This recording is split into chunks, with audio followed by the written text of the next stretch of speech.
Buenas tardes, nos encontramos con el doctor Claudio Simula en esta oportunidad. Desde la Dirección de Formación Docente Continua estamos por entrevistar a este eminente médico de nuestro medio.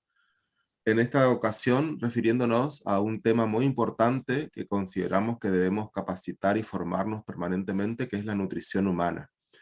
El doctor Claudio Simula es médico especialista en nutrición, profesor en nutrición por 4 años en la Facultad de Medicina en Corrientes, profesor en nutrición básica 2 años en la Facultad de Medicina de Corrientes, coordinador del programa de obesidad del INSEP, ex jefe de servicio de nutrición del Hospital Perrando, ex coordinador del programa de diabetes del Chaco, ex presidente de la Federación Argentina de Diabetes, autor de 156 libros, no todos publicados, pero ya escritos, la mayoría de ellos sí publicados, expresidente de la Asociación Médica del Chaco, expresidente de Achasodia, director de la Diplomatura Universitaria en Educación Nutricional de la Facultad de Medicina UNE, director de posgrados en nutrición y expresidente del 13º Congreso Argentino de Obesidad. Buenas tardes, doctor, y bienvenido.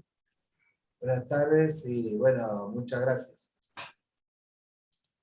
Le doy la palabra ahora a mi compañera de trabajo, la profesora Claudia Marchioni, que va a proceder a hacer la entrevista a este médico eminente de nuestro medio y vamos a ir dialogando sobre, como decíamos al inicio, la nutrición humana. Ahí te doy la palabra, Claudia. Bueno, muchas gracias, Nicolás. Bienvenido nuevamente, doctor Simula, a este espacio que es la Dirección de Formación Docente Continua. Como dijo Nicolás, somos parte de un equipo técnico pedagógico y la verdad que nos enorgullece un montón poder sacarle provecho de sus conocimientos sobre lo que es la nutrición humana y el rol docente en este escenario y sobre todo lo que es la formación docente para poder, digamos, llevar a cabo este tipo de educación. Entonces, lo que vamos a hacer ahora es, bueno, unas preguntas, usted las va a ir desarrollando y vamos a ir llevando, más que una entrevista, un conversatorio. ¿Le parece? Me parece bien y muchas gracias por la invitación y bueno, un poco por ahí exagera el profesor Loaizaga. Soy un médico como tantos, nada más que con ganas de educar y de prevenir. Y sobre los libros quiero aclarar, porque si no pareceré muy soberbio, existen, pero por ahí algunos no sé si son de buena calidad o mediana calidad, existen, qué sé yo. La mayoría no están publicados, veremos qué destino habrá en el futuro. Están a mi espalda, por otra parte, las tapas de algunos de ellos. Gracias. Perfecto, yo creo que seguramente que sí, hay que sacar provecho nomás a ese conocimiento. Nos gustaría, doctor, que nos diga, cuando hablamos nosotros acerca de una buena alimentación o de la nutrición, ¿son sinónimos? ¿A qué nos estamos refiriendo? Bueno, en primer lugar tendríamos que decir que comemos mal, muy mal, muchas grasas, mucho azúcar y mucha sal. En segundo lugar debemos decir que comemos poco alimentos saludables, por ejemplo, verduras y frutas. Comemos en grandes cantidades, comemos a cualquier hora, comemos en cualquier lado, comemos en la casa, pero comemos en la oficina, en la calle, comemos, qué sé yo, en el dormitorio. Lo único que falta es que comamos en el baño, ¿no? Porque si no, de todo puede ocurrir.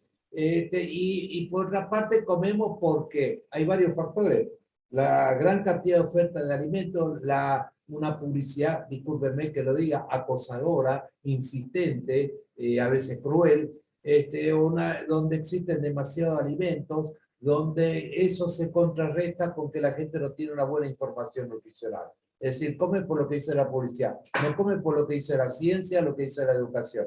Entonces ahí es donde tenemos que desbalancear. Cuando en algún momento el alcalde de Nueva York, Michael Bloomberg, dispuso disminuir la venta y la publicidad de bebidas azucaradas, la Corte Suprema de los Estados Unidos dijo, no, porque el americano tiene derecho a elegir. Yo diría que sí, pero también el americano tendría que elegir con la información de otro lado, no una información unilateral de lo que quieren vender nada más allá de su legítimo o no de derecho. Entonces la gente dice que está informada y no está informada y come basura. Come basura porque no está educada, por las modas, por las costumbres, por comodidades, por un montón de factores que tienen que ver y entonces no estamos comiendo bien, por lo cual deberíamos comer más saludablemente. Y los objetivos de la alimentación serían, justamente estaba preparando un material para una de mis clases, el objetivo es satisfacer el hambre, pero el objetivo también es proveer nutrientes adecuados. El cuerpo necesita proteínas, vitaminas y minerales. Debemos comer porque el cuerpo necesita cierta cantidad de energía, pero también debemos comer para mantener un peso adecuado, para tener una adecuada proporción de masa muscular y grasa, no cuerpos con poca masa muscular y mucha masa grasa, y al contrario, debemos tener un cuerpo con suficiente masa muscular y poca masa grasa. Pero debemos comer también para prevenir enfermedades, que eso no está claro en la gente. Si yo como basura de temprana edad, probablemente yo cuando tenga más años voy a tener muchas enfermedades. Mire usted, en una revista, en el International Journal of Obesity, de septiembre del 2021, ahora se planteó claramente que la mujer que se embaraza con peso aumentado y que no que está comiendo bien y que está aumentando mucho peso en el embarazo, va a generar hijos con muchas enfermedades cuando tenga 40 o 50 años. Por lo cual, comer sano hay que empezar desde antes de la gestación, porque ahí se programan enfermedades ya. Entonces, no es que voy a comer sano cuando ya tenga 60 años y tenga hipertensión y diabetes. Ni siquiera la gente da bolilla cuando yo tengo 50 o 40 años, ya estoy con un poco de kilo de más. Y menos todavía si soy joven y tengo un peso normal. Y menos si la mujer se embaraza. Quiere decir que tenemos que comer sano de temprana edad para prevenir enfermedades. Y también una alimentación saludable tiene que ver con la vida de relación. También comemos porque compartimos familias, compartimos proyectos, charlas, conversaciones, compartimos amigos, y tiene que haber una cierta, la alimentación debe servir para esa vida en relación. Pero ojo, comiendo saludablemente, no como si fuera la última cena. Entonces, como que si viene el diluvio universal y no vamos a comer nunca más. Entonces, digamos que debemos proponer ir hacia una alimentación saludable para toda la población y en todas las edades. Bien, doctor, muy claro en cuanto a los efectos cuando no respetamos, podemos hablar de reglas o de principios de la nutrición. Ahora, ¿cuáles serían los efectos respecto a una buena alimentación o a una buena nutrición? Bueno, obviamente, vamos a empezar que si la mujer va a comer sanamente durante el embarazo, va a tener un hijo con un peso normal y va a prevenir numerosas enfermedades. Ese chico se va a desarrollar bien. Si el chico va a mamar durante 6 meses, por lo menos 6 meses o más, va a prevenir numerosas enfermedades. Está comprobado que introducir alimentos, no leche materna, antes de los 6 meses, se asocia con un montón de enfermedades, alergia, diabetes, obesidad y demás. Quiere decir que, y si el chico empieza a comer sano, también va a prevenir numerosas enfermedades. Es decir, una buena alimentación también plantea, en el caso de los chicos, que tengan un buen crecimiento y un buen desarrollo. ¿Qué pasa a los chicos que no comen bien durante los primeros 5 años de su vida? Y van a ser enanos físicos y enanos mentales, y no van a poder estudiar lo que estudiaron ustedes, no van a poder ingresar a ningún profesorado ni a la universidad, y esto tenemos que actuar ya. Todos deberíamos comer sano. En los 5 años tiene una repercusión impresionante el no comer bien, y eso es preocupante. Creo que debería ser preocupación de todos y responsabilidad de todos. Me incluye a mí mismo, yo tengo mi cuota parte de responsabilidad en el aspecto de que todos coman sano para prevenir numerosas enfermedades. Si seguimos comiendo sano, vamos a desarrollarnos bien, vamos a crecer bien, nuestros órganos van a desarrollarse bien, pero además vamos a tener mejores músculos, vamos a tener buenos órganos, vamos a prevenir enfermedades y vamos a vivir más años y vamos a ir con una mayor calidad y cantidad de vida. De hecho, en Okinawa, en el sur del Japón, la gente es muy longeva, pero come verdura, come fruta, toma agua, come en cierta cantidad, no come demasiado, y es uno de los lugares donde la longevidad es más prolongada. Entonces,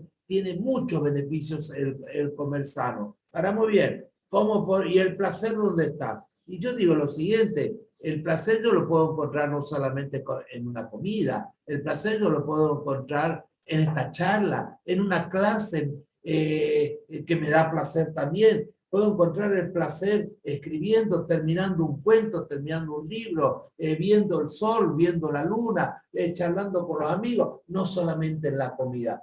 Pobre de nosotros si el único placer que tenemos es comer y chupar y comer y chupar en un lenguaje académico, en un lenguaje para nada académico. Permítame y discúlpeme. Ahora bien, si usted me dice, ¿qué prefiero esta noche? ¿La compañía de gente buena como ustedes? ¿O la compañía de amigos? ¿O de alguna dama? ¿O una comida? Y yo dejo de lado la comida, prefiero la compañía de gente, eso es indudable. Quiere decir que el placer no está solamente en la comida. Entonces, habrá que comer con placer, pero yo también puedo comer con placer como aprendimos en las reuniones grupales del INSEP, donde la gente dijo, yo como un pedacito de carne, un buen plato de ensalada, una fruta y como con placer, y no me quedo con hambre, y no se me viene el mundo abajo y tomo agua. Podemos encontrar placer en eso. También, quiere decir que no pasa el placer por comerme, no sé, 5 porciones de asado, comerme 3 platos de pasta o tomarme 2 litros de vino. Tomando agua también se puede encontrar el placer. Clarísimo, doctor. Entonces podemos hablar de una concientización con respecto a esto. Hay que educar, la pregunta sería, ¿hay que educar el hábito alimenticio, la nutrición, el conocimiento respecto a esto? Ni la menor duda. Somos analfabetos nutricionales. Y yo soy semi-analfabeto informático, por ejemplo. Es decir, me cuesta meterme con la informática para hacer una mejor docencia, en cierta manera. Y a todos nos puede costar un montón de cosas y todos, muchas cosas no sabemos. Mire, la cosa concreta. En los grupos de obesidad del INSEP, que nos reunimos semanalmente, hay gente que hace 3 o 4 años va a todas, por Zoom, a nuestras sesiones grupales de obesidad. Y escuchando, tome agua, de los peligros de las gaseosas, el daño que hacen las gaseosas en el poder cognitivo, los beneficios de comer sano, que hay que comer más verdura y fruta, que hay que comer un plato, que no hay que repetir, etcétera, etcétera, que no hay que comer entre comidas, que hay que comer en casa. Tanto escuchar cambia su conducta. Pero eso es educación. Y educación usted lo sabe mejor que yo. E información más cambio de conducta. Entonces tenemos que informar y provocar el cambio de conducta. Si yo le digo a un paciente, mire, coma verduras, coma fruta, toma agua, no tome gaseosa, no va a haber ningún cambio. No alcanza con decir una vez. Y los docentes saben mejor que yo. Hay que repetir varias veces. Entonces, repitiendo varias veces, llámese reuniones grupales, llámese en clases formales, llámese con estos libros, llámese con folletos, llámese en los medios, la gente escuchar mensajes en forma reiterada va a terminar cambiando. El cambio de conducta hemos visto que lleva 2, 3, 4, hasta 6 meses a veces. Y algunos pacientes hasta en un año. Nadie cambió la conducta con una charla o con... Por eso entonces decimos que hay que educar. Así como educamos en el pregrado de medicina, en el posgrado de medicina, hay que educar a la gente. Y de hecho, en el Hospital Ferrando, el Servicio de Nutrición, hemos educado durante 20 años, todos los miércoles, más de 20 años, todos los miércoles, a la gente con diabetes, para que la gente de diabetes sepa cómo defenderse, cómo ponerse la insulina, cómo medirse el azúcar, cómo comer. Y también del punto de vista alimentario, como todos comemos, y como para mí, según alguna encuesta, o para nosotros que hicimos, el 80% de la gente no come bien, por exceso a veces, o por déficit de algunas cosas. Entonces, decimos que hay que educar a toda la población. ¿Y cómo lo educamos?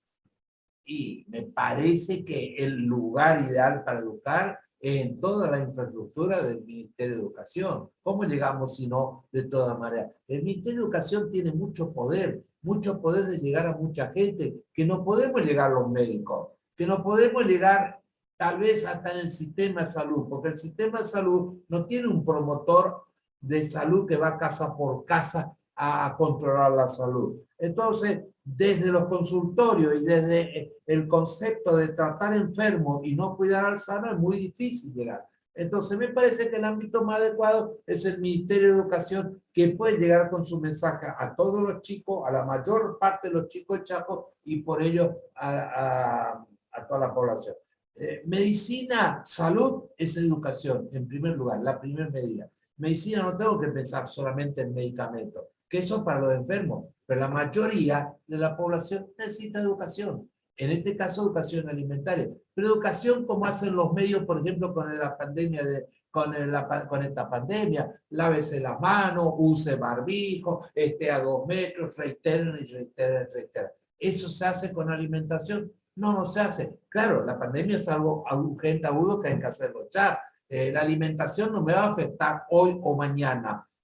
No va a provocar una mala alimentación la muerte de nadie en un día. Va a provocar a largo plazo, en años tal vez, pero tenemos que empezar a actuar. Entonces, así como se educan los medios sobre la pandemia, tendríamos que educar también con mucha insistencia sobre la otra pandemia que ataca a más gente todavía que el virus que es la pandemia de la obesidad. Ya tenemos en la Argentina un 63% de personas con sobrepeso. 63, casi más de 6 de cada 10 personas mayores de 18 años en Argentina tiene exceso de grasa corporal en el cuerpo. ¿Cuándo vamos a empezar a actuar? Entonces hay que empezar a actuar ya, digo. Así que la educación es una herramienta en la salud, la educación es una herramienta, digamos, para conseguir mejores resultados. Además, no sería costoso implementar educación alimentaria en toda la escuela y el beneficio sería impresionante.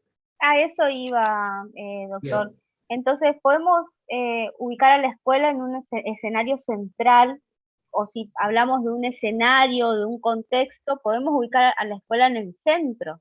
Ahora, a esos docentes que van a transmitir este conocimiento, ¿cómo usted cree que el ministerio o precisamente esta dirección de formación docente continua puede preparar a esos docentes para que transmitan, comuniquen, concienticen a los estudiantes?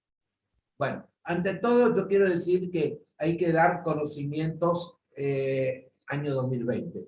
Por ejemplo, hay una regla del Ministerio de Salud de Gran Bretaña, 10 TTT, 10 Tip Tops, formidables, que son de hace 2 años, no está ningún manual. Entonces, hay conocimiento de Canadá, obesidad, año 2020. Ahora, reciente. Entonces, hay mucho conocimiento nuevo y eso hay que impartirlo. ¿Cómo hacemos? Bueno, puede ser con estos libros, pero probablemente haya cosas nuevas que ni están en algunos en mis libros. Pero más allá de los libros, y yo creo que hay una herramienta fantástica hoy, el tema del Zoom, el tema de Internet, por la cual se puede llegar a los docentes. ¿Podemos educar a 60, 70 mil docentes en el Chaco con cursos de nutrición para que todos luego eduquen en la escuela sobre el comer sano y para que además, digamos, contribuyan a prevenir enfermedades, pero además no solamente para educar al estudiante a comer sano, para acceder a los alimentos, porque hay herramientas para disminuir el costo de la alimentación. Entonces podemos luchar contra el hambre. Por ejemplo, huertas en cada casa, y eso hay que educar e insistir, que no es solamente dar conocimiento educar, sino provocar el cambio de actitud. Entonces, yo creo que de alguna manera por vía Zoom se puede analizar. De hecho, hicimos algunos cálculos que habría que perfeccionarlo, mejorarlo con gente capacitada como ustedes, digamos, de decir cuántas horas para cuántos docentes, para, digamos, o cuántos docentes por curso, por Zoom se puede llegar, y de alguna manera se puede llegar a la gran mayoría de los docentes, porque el docente del preescolar o el docente del primero o tercer grado o en cualquier materia hay que enseñar a la gente a comer sano. No es solamente, y hay que enseñar en forma reiterada.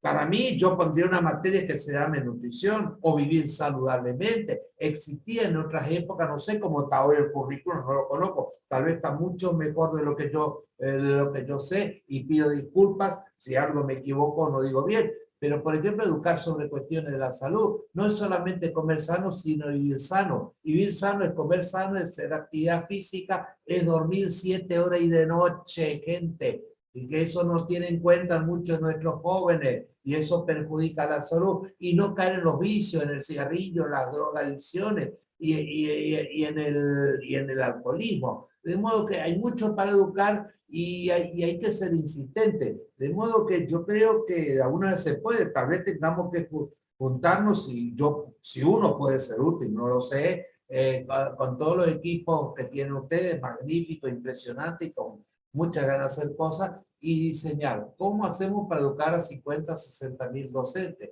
Alguien va así, empecemos con los chicos, con un plan piloto, todo puede ser, pero yo creo que la alimentación tenemos que llegar pronto a todos los rincones del Chaco y por vía sur se puede llegar a muchísima gente en cursos que tenemos que diagramar, si son de 10 horas, de 20 horas, de 40 horas, con más contenido, menos contenido, cuáles son los temas prioritarios.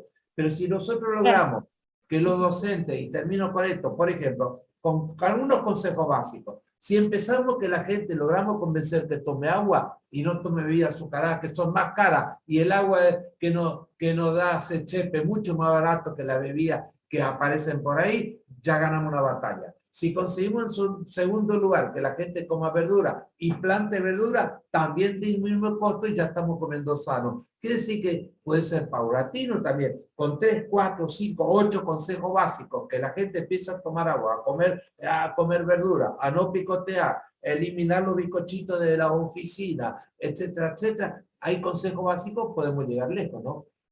Bueno, seguimos en ¿Seguimos? la compañía del doctor Claudio Simula y de la profesora Claudia Marchioni en esta entrevista que estamos realizando desde la Dirección de Formación Docente Continua, gracias a la profesora Sonia Martín. Vamos a continuar entonces con esta entrevista. Claudia. Bueno, muchas gracias, Nico, muchas gracias, Doc. La pregunta como para cerrar, digamos, este primer conversatorio de muchos que van a seguir, usted hablaba sobre el rol docente o el rol de la formación docente hacia los estudiantes o hacia la sociedad. Yo me preguntaba, a ver su opinión, a lo mejor es necesario hablar de una educación nutricional que sea transversal en las escuelas, o sea, no necesariamente que esté enfocada en una sola materia o en un solo profesor con una disciplina de orientación, sino que a todos nos habilite, tengamos el espacio curricular que estemos dictando, poder hablar de una educación nutricional y esto, bueno, tendríamos que empezar a formar a nuestros docentes. Sí, yo no soy experto en educación, pero lo comparto con usted.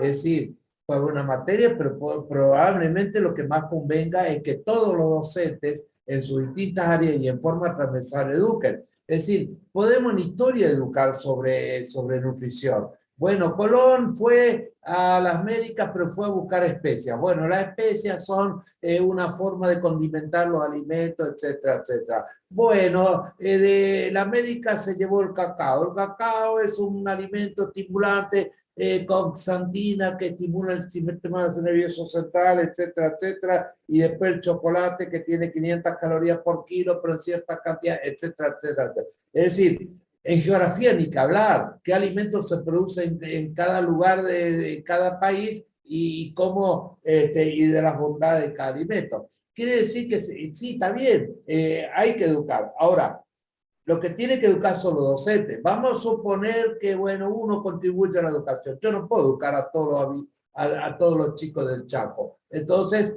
hay que educar a los docentes para que los docentes repliquen esta información. Entonces, estoy de acuerdo, puede ser con contenidos transversales. De hecho, creo que creo que es la moderna pedagogía, ¿no es cierto? Me parece, no lo sé. O sea, que no es solamente para los profesores de biología o que haya una materia específicamente de nutrición. Habría que hablar enseñanza del comer sano o de vivir sano, digamos, en todas en toda la disciplina, en todos los grados, en todos los cursos, en toda la escuela y con cierta reiteración de contenido. No sirve enseñar la vieja pirámide que ya ni se usa de hace 20 años atrás y darla una vez. No sirve, no alcanza. En nuestra experiencia práctica diaria no alcanza. Por lo cual, no sé cuántas veces vamos a necesitar de reiterar. Tome agua, come verdura, no coma a deshora, lavate la mano antes de comer, hacer una huerta. No sé, muchas veces habrá que reiterar, me parece. Así que comparto con usted. Bien. Bueno, Doc, Muchísimas gracias por su tiempo. Esto es, la verdad que es una entrevista o un conversatorio muy, digamos, productivo, y me gustaría invitarlo a realizar más ciclos, digamos, de entrevistas que, bueno, después podemos pactar un horario en la semana y seguir realizando por ejes o por temas. Sí, con mucho gusto, yo le agradezco. Y considero yo que no me tienen que agradecer, es una obligación que tenemos, una obligación moral de servir a la comunidad y de brindar lo poco que sabemos, que no es mucho lo que sabemos. Vamos a aclarar, nadie sabe mucho ni sabe todo, pero sí podemos dar unos consejos. Es decir, como ya dije, el agua es la mejor bebida del mundo. El mejor postre son las frutas. Es decir, dar ciertos consejos, aportar lo poco que sabemos. Lo podemos hacer también con nuestros cuentos nutricionales, obesos, diabéticos. En fin, hay distintas maneras, pero es nuestra obligación. Creo que debemos hacer algo todavía por esta sociedad. Y la satisfacción que uno puede encontrar, no siempre en la vida las satisfacciones son del orden económico. Yo escucho, no, si no me pagan yo no hago nada. Entonces, lo digo en voz baja, pero para que nadie se moleste, pero cuántas cosas hicimos gratuitamente en todos estos años. Pero le quiero decir que sí, que debemos dedicarnos a la comunidad y debemos enseñar a comer sano, que eso debería ser, por ahí comienza la salud. Por lo cual, los docentes pueden hacer mucha salud. Yo una vez he hablado con en algún colegio, en algún lado, y algún docente me dijo, sí, pero nos ponen tantas mochilas los docentes. Y yo le diría, y no sé, puede ser, pero el tema de alimentación es prioritario, además le sirve para usted, porque entre los docentes también hay gente con sobrepeso o que no come bien. Le va a servir para el docente, le va a servir para toda la familia, para mejorar su salud. Si mejoramos la nutrición, mejoramos la salud y prevenimos enfermedades.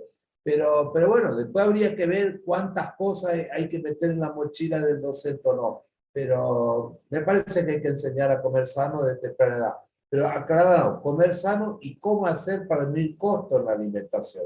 Uno de nuestros libros se llama Comer sano y poder hacerlo. Es decir, damos pauta de comer sano. De hecho, el INTA hace muchas de estas tareas, en la huerta, autoproducir alimentos, pero, y además, como por ejemplo, como hemos dicho, tomar agua y no gaseosa es más barato, comer un plato y no dos platos es más barato. Entonces hay alternativas para que la gente, para luchar para que la gente acceda a los alimentos. Ahora, ningún gobierno, ni ningún, digamos, técnico, ni ningún profesor de nutrición puede lograr que todos coman gratuitamente, pero que podamos disminuir el costo de la alimentación, sí. ¿Y sabe qué? Le voy a decir, y esto está avalado por lo que nos dicen los pacientes de los grupos de obesidad. Doctor, desde que estamos comiendo sano, mi familia, toda la familia, estamos gastando menos plata en la alimentación. De modo que comer sano no siempre es más caro. Pero claro, hay ciertas pautas que cumplir. Así que yo le agradezco al contrario a ustedes por permitirnos esta oportunidad. Y además, también es ser feliz ayudando a los demás o haciendo algo por los demás, qué sé yo. Muy bien, Gracias. doctor. Muchas gracias. Recordarle nomás que usted va a poder ver esta grabación en nuestras redes sociales y en el canal YouTube de la Dirección de Formación Docente Continua en breve. Gracias, Claudia, por la entrevista al doctor. Gracias, Gabriel, también, nuestro técnico. Y vamos a seguir entonces en esta serie esta secuencia o serie de encuentros con el doctor Claudio Simula, abordando el tema de la educación nutricional. Que tengan muy buenas tardes todos. Adiós. Adiós.